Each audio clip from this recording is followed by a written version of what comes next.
Hello there. Welcome to lecture 1 on C control structures.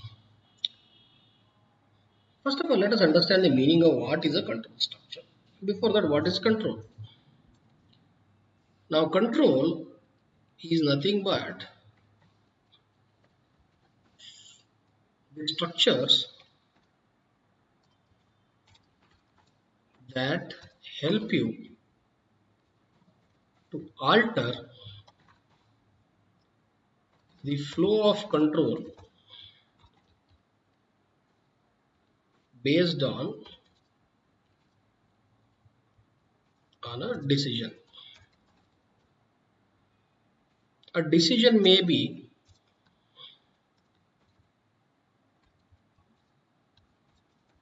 yes or no,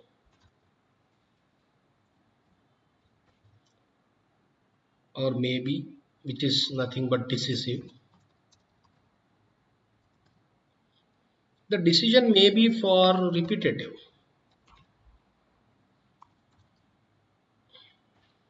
maybe conditional and unconditional. This sounds to be a little bit too technical, but it's pretty easy. So a decision may be an yes or no, and maybe that's called decisive. Repetitive is conditional repetition or unconditional repetition. Okay. When you write a program, you end up having blocks of statements you want it to be executed based on your logic. So one of the ground rule is by default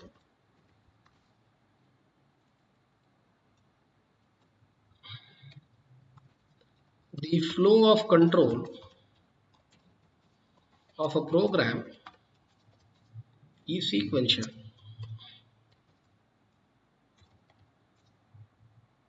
unless altered. Then you may ask me sequential, what about, do we have a flow of control of a program which is say not sequential? All the machines that we look at, these are all control flow machines.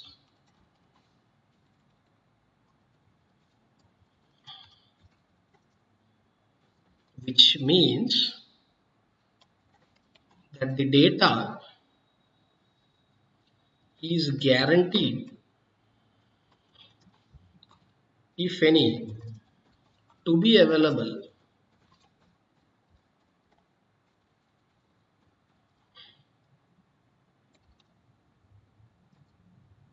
on or before the point of execution.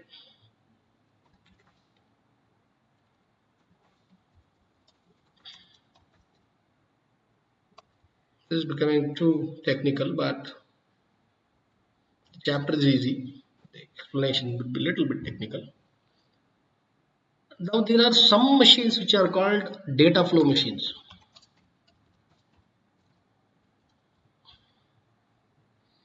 Okay, wherein the data is not guaranteed, or the other way of looking at it is these statements in a program gets executed when the data is available. Data becomes available, which means an instruction that do not depend on either previous instruction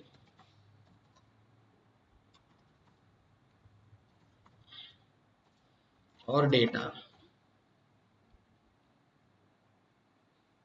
may get executed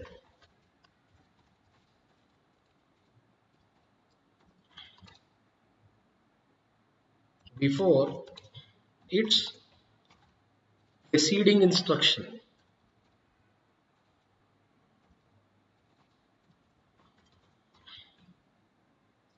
If its data becomes available.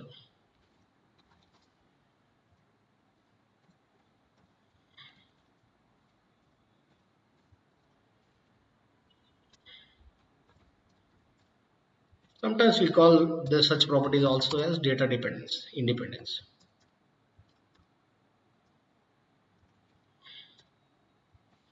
So earlier it was also called code independence. But in control flow machines,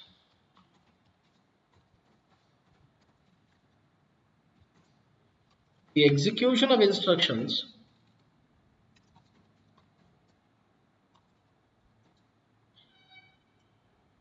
is sequential by default. What does that mean? Which means, suppose if I have a program which has instructions say S1, another one is S2, third one is say S3. So if S3 has to execute, S1 and S2 should have been executed, unless S2 alters the flow of control, but otherwise by default it is S1, S2, S3. Now in case of data flow machines, the sequence is not guaranteed. If you look at my data flow machine, if I have a data flow machine,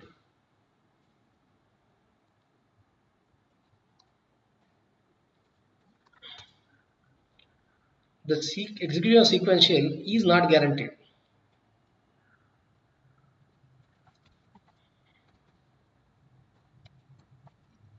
Which means if the data of S2 is, if S1, S2, and S3 are three independent statements, and if the data of S3 gets available for it to get executed, so the execution may be either S3, S2, S1, or you may have A, it may just be S1, S2, S3, or it may be S2, S1, S3. This is the issue.